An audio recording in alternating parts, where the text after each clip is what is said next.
and welcome to Classic Vinyl Podcast. I'm one of your hosts, Justin, and I'm here with my other host, Tyler. Here I am. I've decided to come again. Well, that's good. It's good you showed up. Yeah, finally. Yeah, so you excited about getting to this album tonight? Yeah. This one's a little different color. Yeah, it was different than what you're used to. Yeah, for sure. You know, one thing that's, I know I said this right before we put the album on, I should say, that you hadn't heard any of these songs on this album, most likely. Is that true? I would say that's 98% true. Now, where do you get that other 2% from then? I believe that there was a section of this, one of the songs that was in the movie Twister. So I had heard that riff I'm not before. sure of that, but that could be true. So I guess we got to take care of a little business first. We had Eric from Wisconsin email us that he was a little upset over our review on Cream. He thought that our album ratings, I think we both rated it as a 7. Yeah, I was a little... you might have rated it even a little lower. I think I gave it a 6, yeah. Yeah, he didn't think that was in line with how good it is. And I just want to straighten something up that, you know, we're not professionals. We're just people like everyone else. We just tell you how it is. You know, Cream they're a great band. I enjoyed the album and... but it wasn't my cup of tea. Well, and see, for me, I didn't enjoy the album. That's why I rated it that way. I think there's 4 really good songs and some mediocre and some that aren't good at all. And I'm rating it as a complete album. And I think I did say in the episode that, you know, if we took 3 or 4 of the best songs on there, those are 9 out of 10 songs without a doubt. And so that one was kind of where I'm at, but we can only do what we can do, right? Yeah, I guess maybe they put together this cream of the crop band, and I expected a little bit more. Well, I think they're singles that they released, they're heavy rotation songs. And as you get into their later albums, I mean, I'm not sitting here reviewing them, but I have listened to them, and I would rate some of their last 2 albums a little better. So it is what it is. Sorry, Eric, but obviously you have a much better opinion of them, or at least of that album. Well, and of course, that's all it is an opinion. It is what it is, and we think what we think, and that's all we're here to do, right? Yeah, and once again, feel free to send us any kind of criticism, or if you think we were unfair to past albums, call us out. Yeah, tell us. We'll read them on air. We're not afraid. We're not afraid to, if people disagree with us, whatever, we're fine with it. It'll probably hurt my feelings. I'm pretty thin-skinned. Yeah, maybe a little bit. But that's why we're reviewing them. This is what our thoughts are on the albums, and we're just being honest. So it is what it is. Now, tonight's album is going to be interesting because we're getting to one of the groups that's highly considered one of the first heavy metal or hard rock bands or someone who really started that movement, I should say. And of course, that's Deep Purple. Yeah, this was a very heavy album. It really is, especially even for 1970s standards, but even for today's standards, it's a shock to the system. It's an album I've liked for quite a few years. You know, we obviously could have picked Machine Head, their number 1 best-selling album of all time, but In Rock to me is a better example of the Mark II lineup. So it'll be kind of interesting. Let me give you a little history on Deep Purple first. They're an English rock band. They were formed in London in 1968. So they've been around for a little while. And a lot of the early songs they released, they have famously Mark 1, 2, 3, and 4 lineups, just kind of describing the different lineups Deep Purple had. And on their Mark 1 lineup, they were more in line with the sounds of the British, the different bands coming out of Britain. Hush was their first big song that came out, and it's nothing like the In Rock album. It's a completely different feel. This was kind of the first album for the it was the first album for the Mark II lineup, the new lineup. They decided to go the heavy rock route. If that's what they were out to accomplish, they did it. Oh yeah, they definitely hit the bullseye on that one. They are considered to be pioneers of heavy metal and hard rock. Them and Black Sabbath especially. I think more so Deep Purple is than Black Sabbath. I'd have to agree. These guys are much heavier than Black Sabbath was. The funny thing is, though, the band themselves, they dispute this and just see themselves as a heavy blues rock band. So, I can see that too.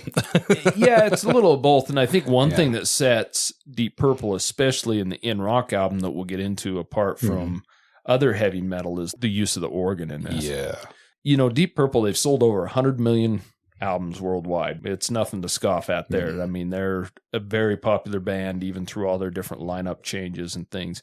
They've released 22 studio albums, a ton of live albums, compilations, reissues, everything like that. And like I stated earlier, many people that know Deep Purple refer to their lineups as Mark 1, Mark 2, 3, and 4 just to describe. The original lineup, which was Mark 1, was consisted of Ritchie Blackmore on guitar, Rod Evans on vocals, John Lord on keyboard, Ian Paice on drums, and Nick Simper on bass. And on the Mark 1 lineup, they recorded the first album, Shades of Deep Purple. It reached number 24 in the U.S., The Book of Taliesin, and Deep Purple, the self-titled album. Mm-hmm.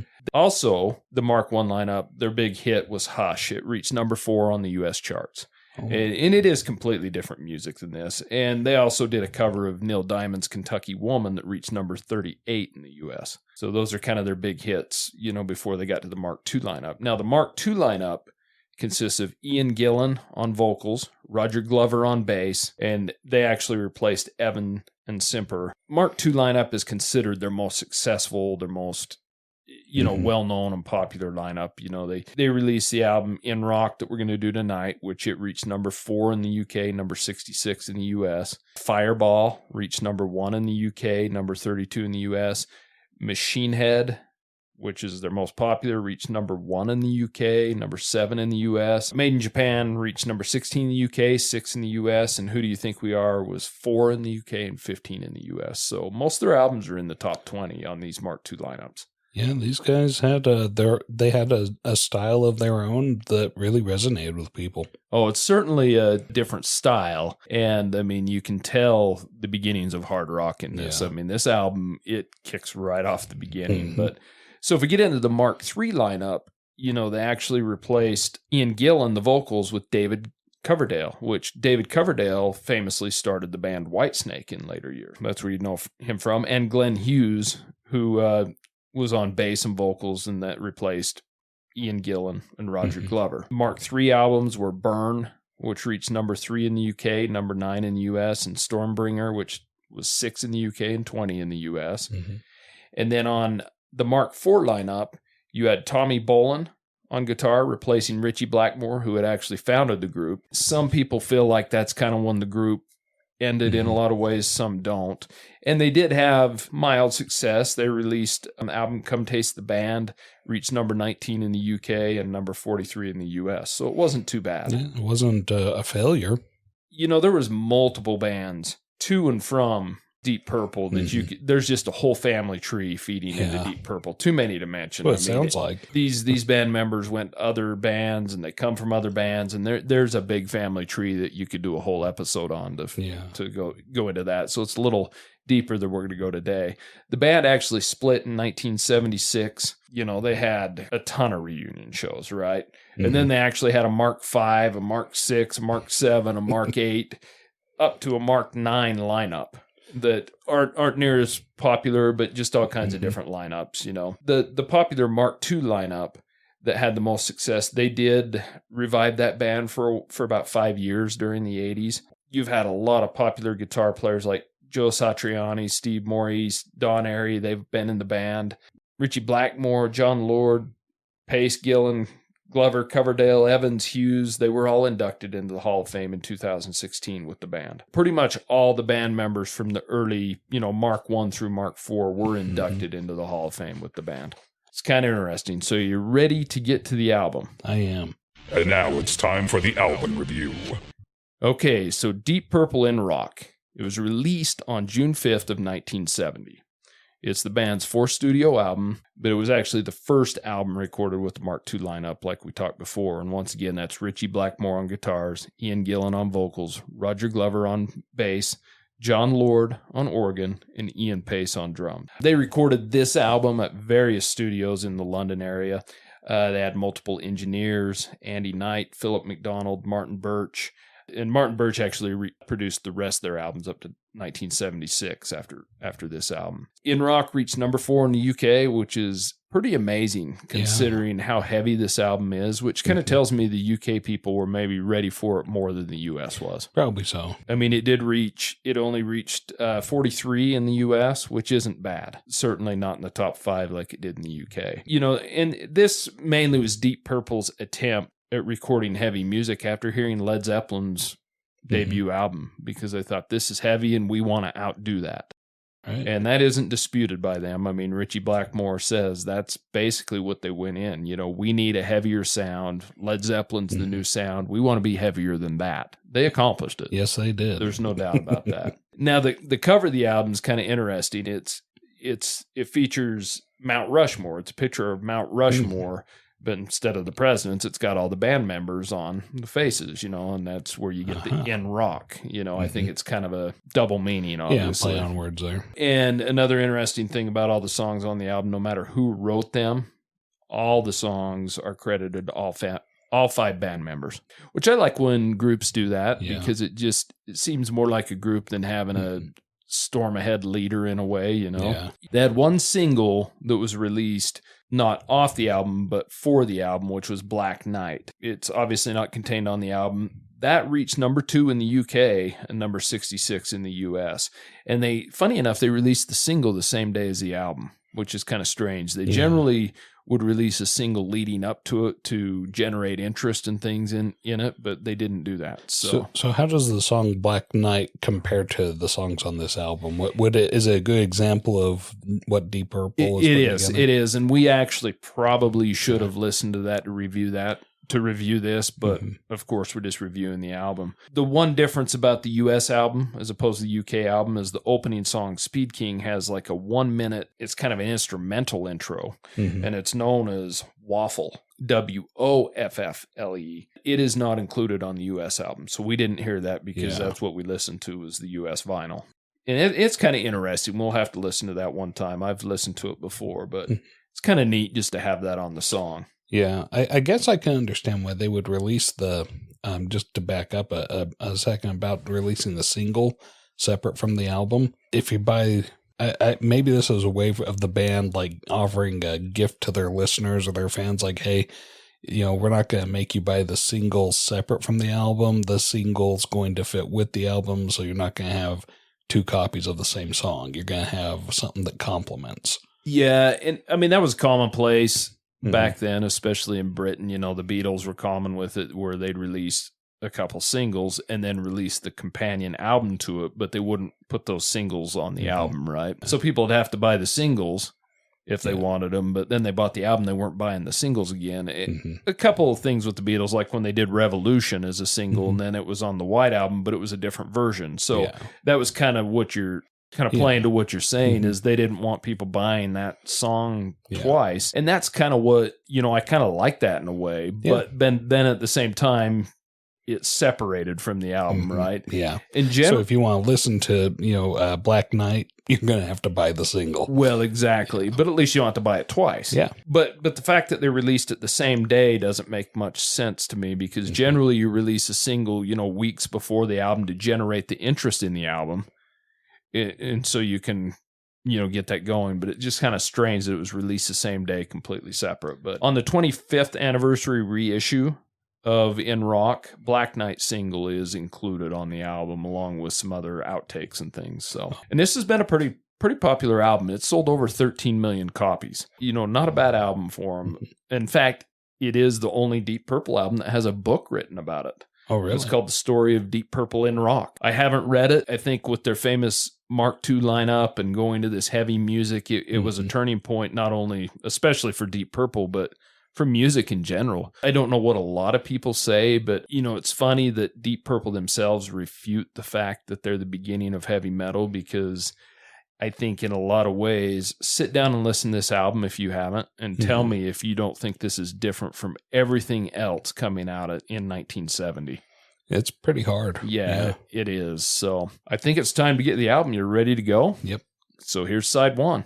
Side 1.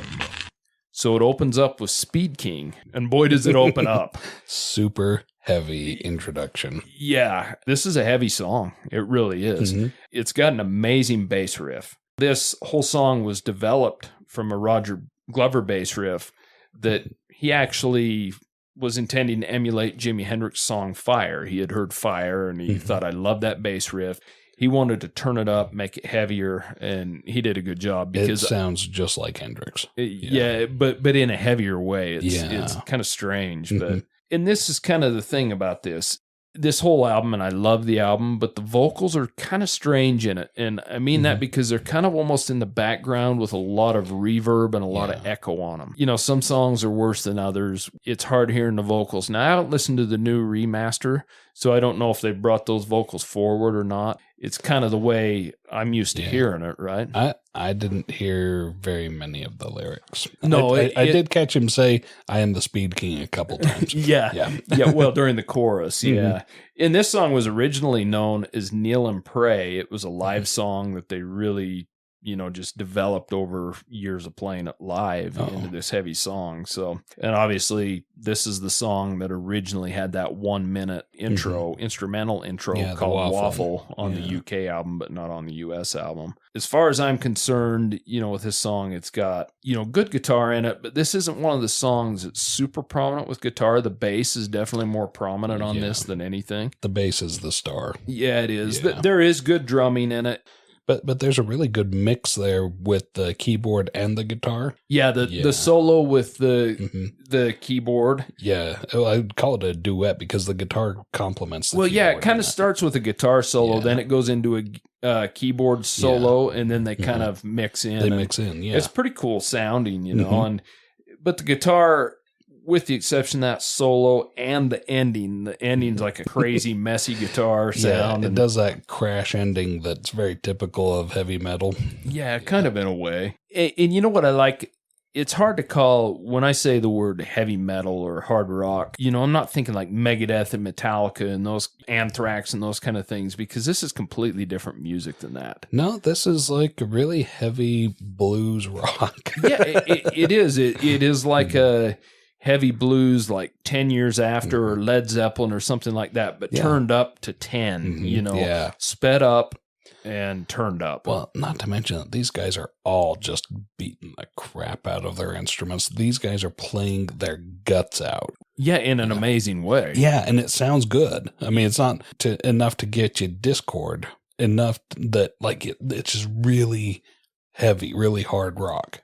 Yeah, what really stands out to me, especially in this album, obviously Ritchie Blackmore and his guitar. He's an amazing guitar player. Yeah. He does amazing, but I think one thing that's overlooked as far as history is many people might not know John Lord's name as playing the organ, but this guy kills it. When you're talking rock and roll history, you don't hear a lot of organ. There's a lot of it in the Doors, and there's some other bands like Iron Butterfly and those that use it to a certain extent. But these guys, it's very prominent throughout. And not only is it prominent, it breaks down into some heavy solos with organ and creepy sounding, but he plays it. He doesn't just sit back on it and play a couple notes like a piano. He treats it like a true instrument. No, we haven't seen anything like this since Wolfgang Amadeus Mozart. That's an interesting comparison. That is a very interesting. How about maybe since Chopin? One of the two, but I don't think either of them played an electric organ. They didn't play it that hard, I'll tell you that. No, neither of them didn't. So that opens up with Speed King. It's definitely a pace setter for the album. Yeah, it is. There's no doubt about that. Excellent way to start the album. So second song, Bloodsucker. This song was recorded at both the Lane Lea Studios and Abbey Road Studios in London to finish it up. The one thing about this song for me, I think it's got a good bass line. I like the guitar riff runs in the choruses and throughout. And the screaming in this from Ian Gillan he's an amazing vocalist. And I guess that's why I say, the vocals are a little background in a lot of these songs and have maybe a little too much reverb and echo on them, because I'd like to hear the vocals a little better, because Ian Gillan's a pretty measured singer, and even when he screams, it just fits in with the feel of the song, right? Yeah, something I noticed about his singing in this is he does some really cool things with his voice, that he adds some little effects in there, a little bit of, shakiness to it, or a little wobble to his voice, and it adds this cool effect. It makes for a very enjoyable performance. And it adds to it. He does with his voice what I would describe as being kind of like a whammy bar does to a guitar. It bends it in a way. Yeah, and he's very measured with it. You know, Yeah. it kind of like when we talked about, was it with the Guess Who? Yeah, I can't remember, but either way, he's got a very measured way of screaming and singing at the same time, you know, and not sounding just crazy. It's got a good tone. It fits in. And that's why I'd like to hear the vocals maybe brought a little more forward. But it seems like with this album, especially in the production, they're looking to key in on the guitar and the organ and the drum, the instrumentation much more. But I'll say everybody in this band gets to showcase their talent at some point in this song. This is another showcase song. Yeah, it certainly is. So not a bad song. So then we move to the third song that closes out the first side. And the reason there's only 3 songs on this is because obviously this is Child in Time, and it's... Yeah, this one's 3/4 of the side. Yeah, exactly. It clocks in over 10 minutes, so it's a long song. This is a song that I really, really enjoy. It's kind of an epic anthem in a way, I guess. I've listened to it for years. So to give you a little bit about the song, the main theme of the song, or the main little riff of the song, is actually a slowed down version of a song by It's a Beautiful Day called Bombay Calling. They used to mess around with it a lot, and they finally slowed it way down and kind of give it that creepy, surreal feeling, you know. The words were written by Gillan on this one. Even though it was credited to the whole band, but it's basically about a protest to the Vietnam War. Very effective protest, too. Yeah, it is. Yeah. And this song became an anthem for the anti-communist groups in Eastern Europe during the Iron Curtain period. So it's a pretty important song, and it's obviously the longest song on the album. Yeah, I've got a ton of notes written on this song. So do I. And... You know, I'll say up front, this is without a doubt my favorite song on the album. I know we'll get to winners and losers, but this is my favorite song, and it always has been. I love the intro. I love the organ intro with a little bit of the cymbals into it. This one does have probably very prominent reverb and echo on the vocals, more so than I wish. And I only noticed that. It's haunting what it does. Yeah, and I kind of wish it didn't have that as much, but at the same time, it fits, you know, and I didn't even really notice it. I've listened to this album hundreds of times, right? Heard this song hundreds of times, and I've never, until I sit down to review it, I've never really thought, oh, those vocals have a ton of reverb on them. It fits into this song perfect. This is the song where I believe I've heard 2% of this album because part 2 of this song where it goes into that that I believe is in Twister when they do their first storm chase. We're gonna have to check into that because I've seen Twister, and you would have thought I would remember that. Plays the video of it. Well, and that's one of the things after you get through the first verse and stuff when he goes in that little falsetto harmony, his wailing. Yeah. And it kind of grows and grows until it's finally like a scream. Yeah, there's so many emotions in there. Everything from sorrow to fear to anger. That this thing just progresses. It's beautiful. The funny thing is as many times I've listened to this, my first note on this was, it's got a really good guitar solo in the middle. And then you know what I did? I scribbled out good and wrote, this has got a great guitar solo in the middle. Ritchie Blackmore blows this one out of the water.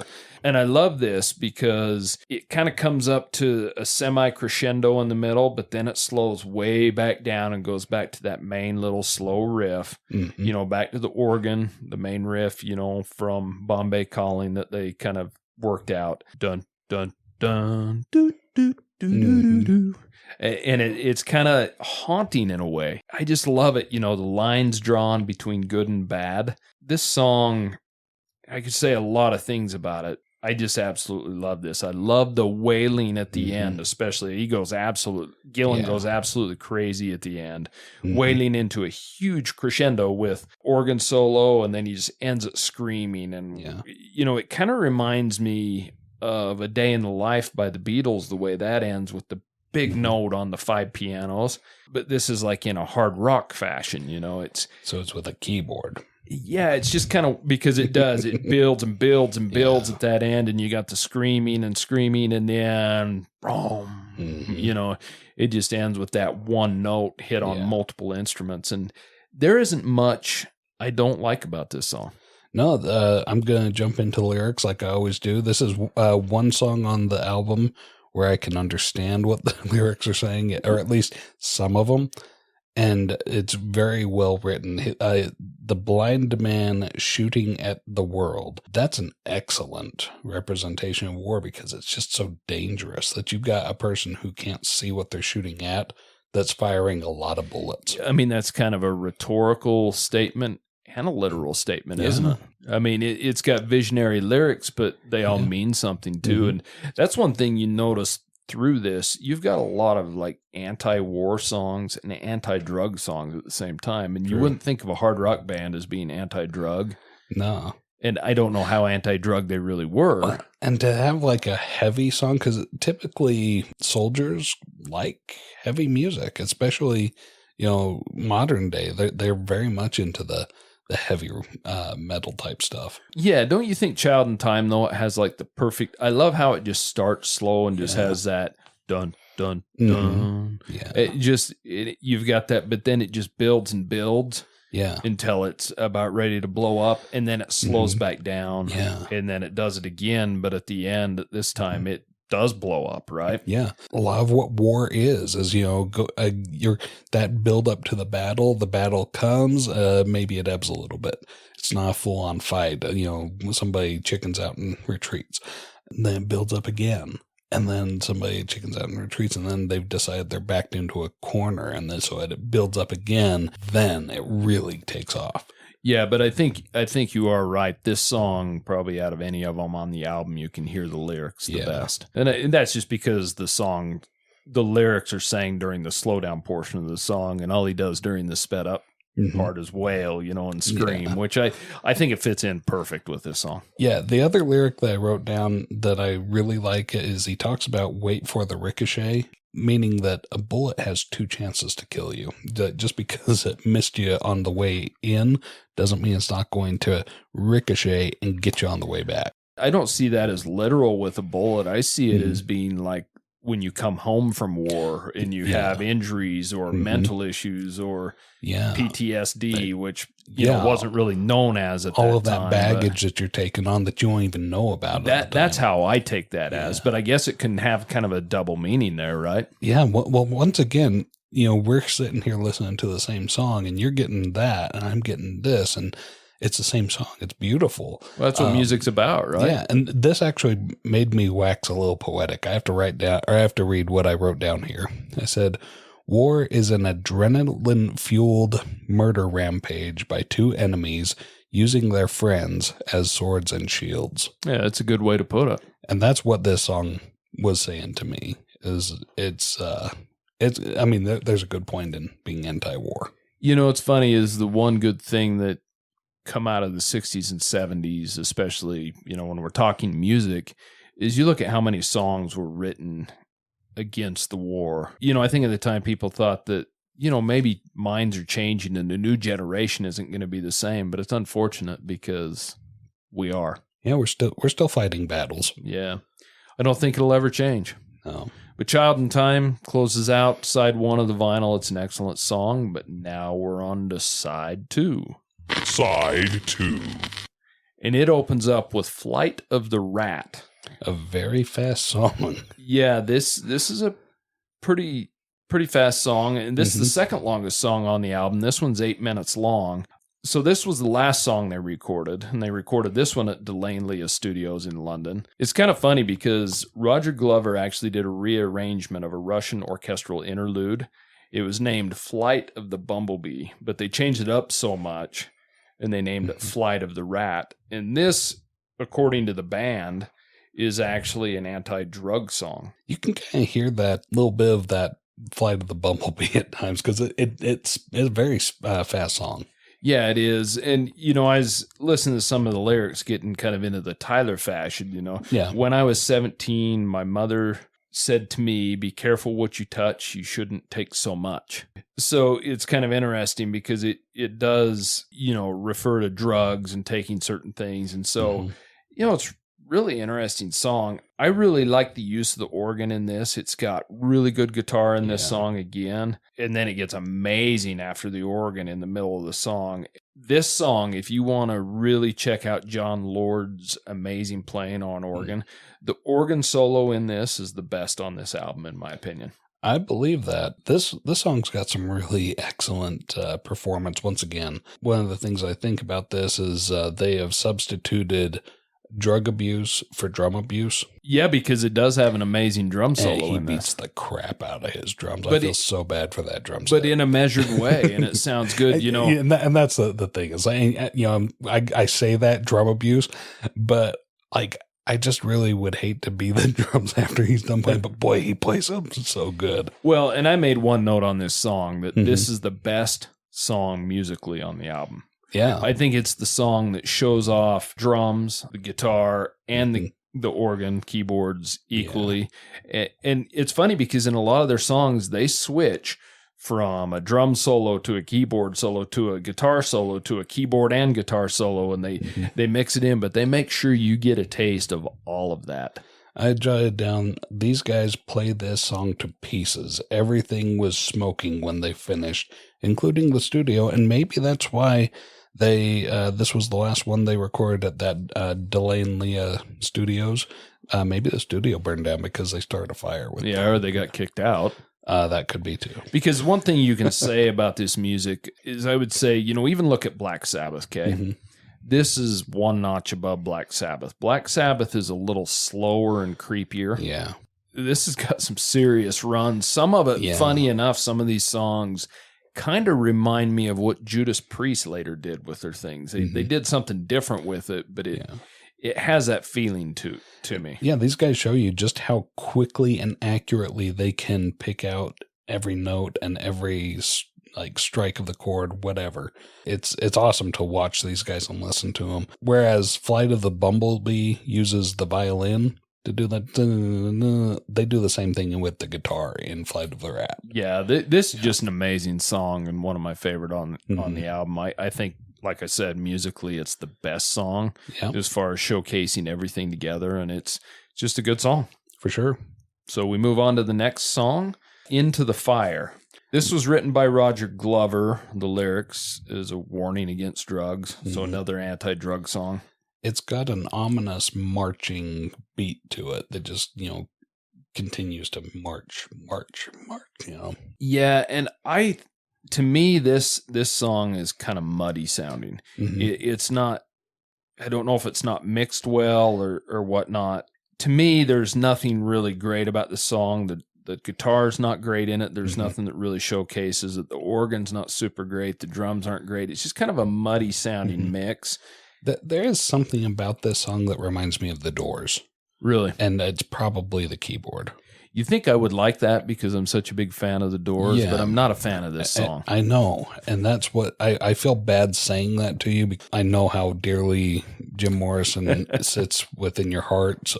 Well, I wouldn't say Jim Morrison sits dearly within my heart. In fact, as the years went by, I'm more of a Doors fan than I am a Jim Morrison fan. And I know that sounds strange, but, Jim Morrison doesn't exist without the Doors, and the Doors wouldn't exist without Jim Morrison. They're same being. So it's kind of a full package, And this song reminds me of the Doors for some reason. Well, and that's fine. It could. I just think for me, musically, this didn't stick out, and it's really muddy sounding to me. Not bad, just not great for me. Yeah, there was something a little "Come On, Baby, Light My Fire" about this song, but yeah. Well, maybe that's because it's called Into the Fire. You're not just thinking about fires. That's true.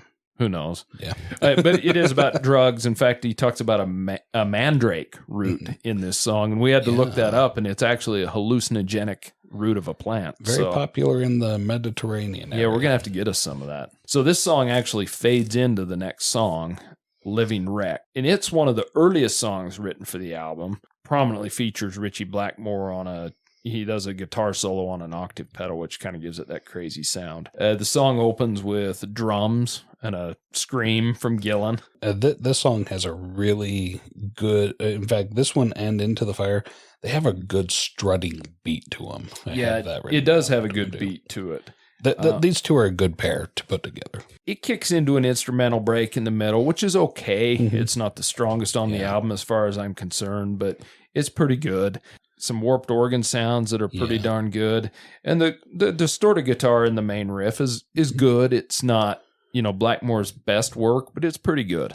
Yeah, I have written off to the side here. This is a good example of just musicians playing. They're very capable musicians. Yeah, it's kind of a filler song for me on this album, but not a bad one. I don't skip it.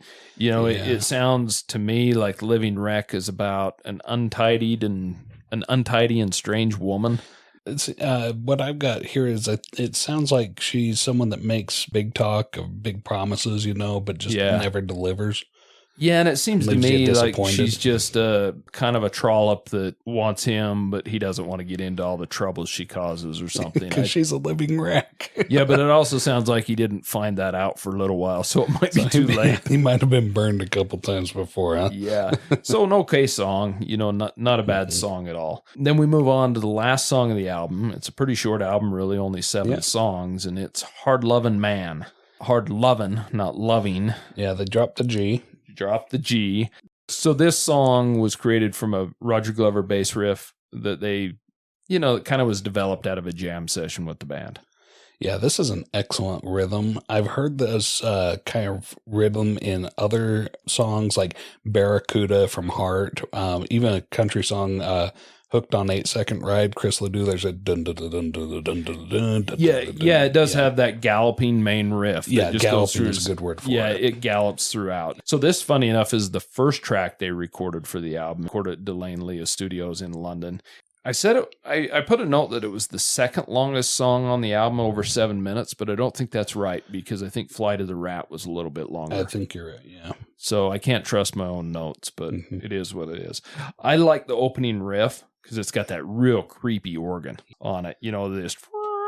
And of the 7 minutes, most of it's instrumental. It didn't sound like an organ that I just did there. No, it sounded more like a rat flying. Yeah, it's got a really good guitar solo in the middle, and Gillan again in this song screams his head off, but it fits in perfect. It's got a good breakdown in it, and it's got crazy ass guitar at the end from Blackmore, and according to legend, he did that to irritate the producers. I can believe that because there's like some sort of... I wrote down here, the guitarist didn't know the song ended, so the rest of the band started playing again. Well, apparently, according to legend and from what Blackmore was saying, he was just rubbing his guitar strings against the wall and the window frame and the door frame and just causing all kinds of chaos. And, it's funny because it seems to fit. I mean, it's a crazy ending, but it still seems to work. Yeah, there was a little bit of discord with the keyboard in the middle that I felt was hard on the ears. But once again, it's just a really hard playing on it. It's funny because we said it before, but that's what's funny about these songs is they're so heavy and driven fast for the most part. There's not a slow song on this album, really. No. Child in Time was probably the closest thing to a slow, but it's just got slow sections. Then you throw the organ in, which, the Doors are one of the, going back to them, one of the best known groups to utilize the organ. But this is used in this heavy rock. It's just kind of a strange feel, but it's so perfect to me. And maybe that's what it is for me because it's a different thing than I've ever heard before. I've never heard a heavy metal organ before. Yeah, it's different, isn't it? And I gotta say, like, I've heard of the band Deep Purple, and I've heard that they were like one of the first heavy bands, but I didn't like really recognize them. And I really enjoyed this album. It was a good album. Well, when you get into like Smoke on the Water, that's on Machine Head, and Machine Head as a whole, they definitely don't showcase the organ as much as they do in this. Yeah. It is used, and I love like the way they use it in the song Lazy, and we're definitely going to review that album at some point because that's a groundbreaking album without a doubt. Yeah. But this album is an amazing kickoff, and maybe that's why Deep Purple says they're not a heavy metal or a hard rock band, they're a heavy rock blues band. Maybe by throwing that organ in, they feel that makes them a blues band and nothing else. Call it what you will. I've always enjoyed the album. It is what it is. Well, I've certainly enjoyed this album myself. So do we want to get to winners and losers? Let's do it. Winners and losers. So what would you say are your favorite songs on the album? And what would you say are your least favorite songs on this album? I'm right in with you, I'm sure. Let's see.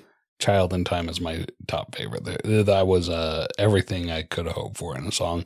It didn't feel like 10 minutes, felt a lot shorter, and maybe it just because I like the message of it, I like the tone of it. Like your dad, I think I myself am a pacifist hippie, and so I love the message of this song, and I really got that message strongly throughout the entire song with the words, the writing, the singing style. Everything. That's what I was going to say is I think the reason you like that is because you're so into lyrics. That's the one song you could understand what they were saying. But it wasn't just the lyrics. Like the way they played their instruments was the exact same thing. It all gave that same message. Yeah. Yeah. Yeah. It's an amazing song. So what else would you rate up there? Flight of the Rat. I really had fun with that one. I that was my second favorite. Interesting. So, yeah. Where do you stand on favorites? Well, why don't you tell me what your least favorites are? Okay. Least favorite, Into the Fire. I pointed that one out just because I only had one note written on it. So I'm like, obviously that one's had the least amount of impact on me. Do you have another one that's least favorite on this album? I'll go with Hard Lovin' Man. Wasn't a bad song. I think I wasn't prepared for what this would do to my ears. That Discord. Fair. I probably had that same feeling that the engineer had. Yeah, what are you doing with your guitar? Please stop that. No, it's right in my ears on my headphones. Yeah, I get it. What about you? You're right. We are right in line with almost everything. Without a doubt, my favorite song on the album is Child in Time. A lot of that's because of history that I have with the song. It's not a heavy radio play song. In fact, I don't know if I've ever even heard it played on the radio. Mm-hmm. To me, it's a perfect mix of lyrics, all the sounds. I don't know if they would play this on the radio. It's a 10-minute song. Yeah, that's part of it. But yeah, without a doubt, that's my favorite song. And funny enough, since you've stolen my notes, apparently, my second favorite song is Flight of the Rat. Maybe I just really like your dad. And it's a really close second to Child in Time because I think Flight of the Rat, like I said earlier, is better musically. And I don't mean that it's not a better song, but I just think that it's more prominent in the guitar solo, the organ solo, the drum solo. It's just more prominent in this. And I probably like Child in Time a little more because of my history with it and because of the meaning behind it and because of the variety of the length of the song, right? Yeah, but Flight of the Rat, I think, really showcases the instruments, each individual instrument, as well as the singing and the writing. Well, I don't know about the writing because I couldn't really understand the words. I didn't need to. No, you don't need to. You just need to feel the music, you know. And that's something that Deep Purple has left me with, is that I can feel what the singer is trying to convey, not just by listening to what they're saying, but how they're saying it, how he's singing it. And that's something that Deep Purple has shown me that I'm going to carry on forever. Well, one place where we're different, going on my favorite songs, one of your least favorite was Hard Lovin' Man. That's probably my third favorite. I really like that song. I really like the organ in it, and I just like everything about it. It's a good song to me. But my least favorites were right on line again. Into the Fire is my least favorite song on this album. And it's not a bad song. For this album having 7 songs, that falls number 7 for me, but I'm not going to skip that song either. I like it. I'm just rating it compared to the other songs, and it just doesn't do it for me as much, and we went over that. And probably my second least favorite song would be Living Wreck. Once again, it's a good song. It's just not my favorite. You know, Living Wreck, if it would have had more clear lyrics, if the lyrics would have, or the vocals would have been more front and center, then I probably would have, because I like quirky, weird songs, and this one was a kind of a quirky, weird song. Yeah, and it kind of is. And I think for me, the musical side of it, the guitar, the organ, nothing was very prominent in it.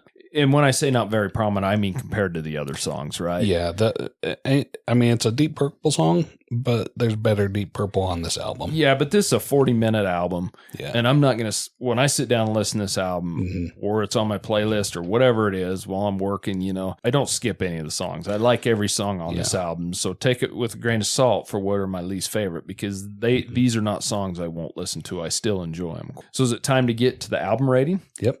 Album rating.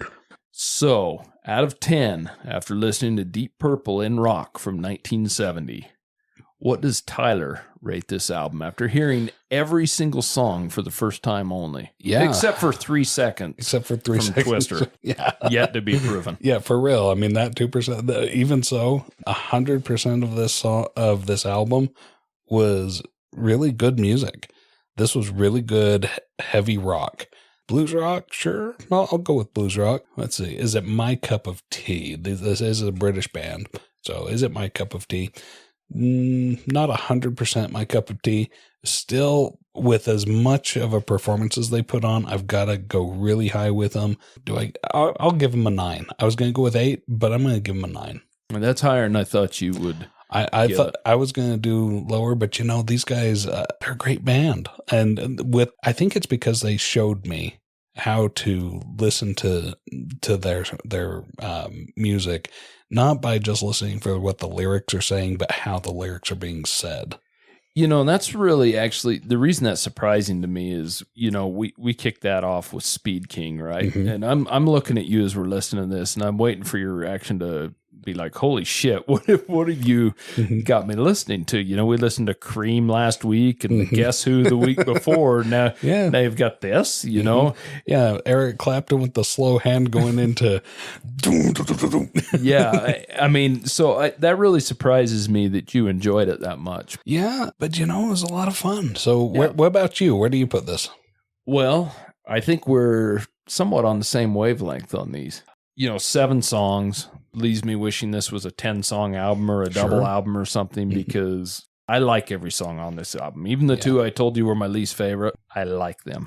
Yeah, if they had put 3 more songs on there, probably wouldn't have your least favorite. It would bump them up. Yeah, I think just because you rated this a 9, I'm going to go for prominence. I'm going to go for the history of this album. I'm going to go for what it means to me historically and what I think it means to music historically, because I think it's the seed of what was to come for a lot of heavy rock groups that whether you like them or not, and a lot of them I don't, right? Yeah. If you look at something honestly and say, what does it really mean, because not everybody likes the same stuff, but if something was the creator of it, which I think this really is, everybody's inspired by something, right?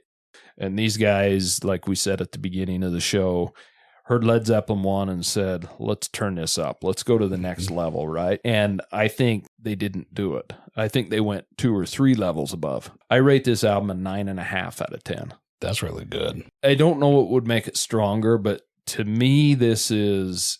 and I'm into all kinds of music. I love the Beatles, the Doors, the Who, whatever you call it. Heavy rock is not my style of music, but Deep Purple is. And we'll get into that more with Machine Head and some of their other albums as we get into it. But this album is very important to me, important to history, and there's not a bad song on it. 4 very, very strong songs that are 10 out of 10 songs to me. I did not expect to like Deep Purple as much as I did. I didn't expect to enjoy this album. Like just looking at the notes or the write up before going into it, I didn't expect to have as much fun to get so much perspective and scope on this as these guys did, and they really took my ignorance and showed me and taught me. That's impressive for 40 minutes. Yeah, it's a good album. It's the cover's amazing on it. Intuitive as far as I'm concerned. Go check it out if you haven't. Look it up online. Go to Spotify, listen to this album because it's an amazing album. But until next time, make sure to reach out to us at classicvinylpodcast@gmail.com. Check us out on Instagram, Twitter, wherever you find us. We appreciate you listening. Like always, we welcome any comments, complaints, suggestions for reviews, which we actually do have a few emails in of albums we need to get to. We just had some lined out, but we will get to them, I promise. And until next time, we'll see you later. See ya. Thank you so much for listening to Classic Vinyl Podcast. And don't forget to subscribe on Spotify or Apple Podcast or wherever you listen to your podcasts. Follow us on Instagram at Classic Vinyl Podcast for updates, and also share us with your music-loving friends.